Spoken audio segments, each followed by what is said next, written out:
The US M14 proved itself as quite a match rifle, dominating Camp Perry for quite a few years.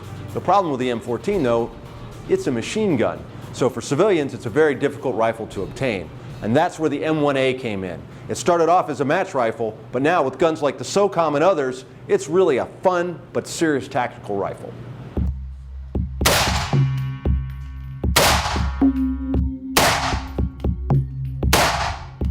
The Springfield M1A is an interesting and unique example, up to the point that the M14 became the U.S. service rifle in 1957.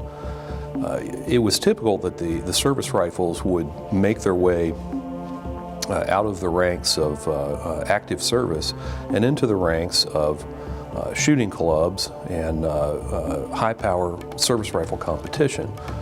Well, with the M14, you had a little bit of a problem. The M14 was considered a machine gun by the BATF, and in that regard, it never was available for sale to civilians, at least in any significant numbers. So by the time Secretary of Defense Robert McNamara announced the closing of Springfield Armory, which would take place in 1968, and essentially finish the production of the M14 service rifle. Of course, the military had already had plans made and production going on the M16 rifle, but by the time Springfield was closed, it got a few fellows who were competitors at Camp Perry to talking about how do we address this issue of an M14 type rifle that might be legally acceptable for civilian purchase and use in competition.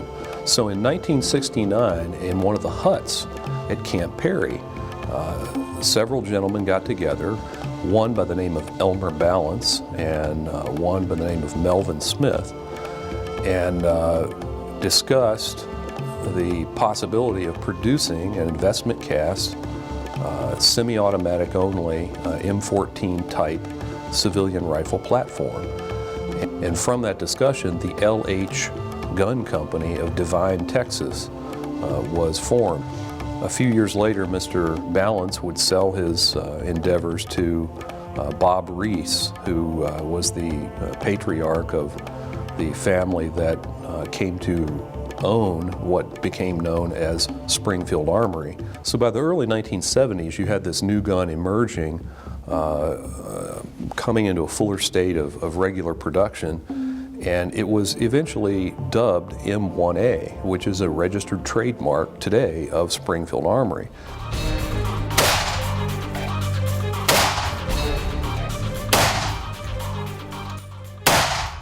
When you say M1A, what you're actually referring to is the semi-automatic M14 type platform that's produced by Springfield Armory in Geneseo, Illinois. That's the only genuine M1A in that sense. There are other companies that have produced semi-automatic M14 type rifles, but M1A is actually a trademark of Springfield Armory. When the Reese family began manufacturing these guns under the name Springfield Armory Incorporated in 1974, they really changed the nature and the actual style of competitive shooting in this country ever since.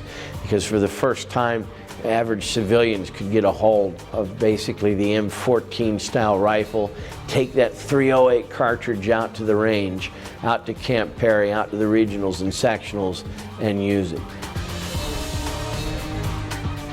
So Springfield's been producing the M1A in a variety of versions now for 38 years. It's a well-proven platform, great gun, useful for anything from high-power competition to hunting to personal defense.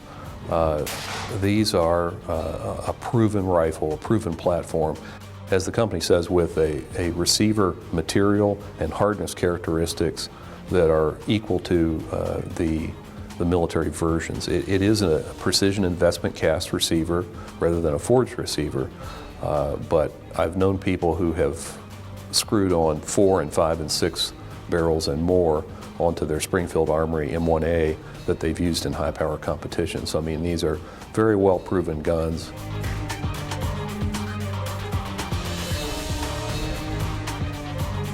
The M1A is much more than just a match rifle. The guys at Springfield Armory have come up with a number of different variants that are really just a lot of fun to shoot. They have the Squad Scout. Then they developed the SOCOM. You know, the biggest innovation in firearms and rifles really hasn't had much to do with the rifle in recent years. It has to do with rails. Putting a quad rail on the front of a gun makes it a lot more versatile. For the military, you can put everything you want on there. You want your designator, great. You want a bipod, great. Grenade launcher, sure. Well, civilians don't worry about that sort of stuff. Maybe they want to put a foregrip on. Maybe they want to put a light on. But with guns like the SOCOM and the SOCOM 2, what Springfield did was make the stodgy, the classic M1A just a lot of fun. I mean, a guy looks at that and they say, okay, that's pretty cool. Where'd you get that?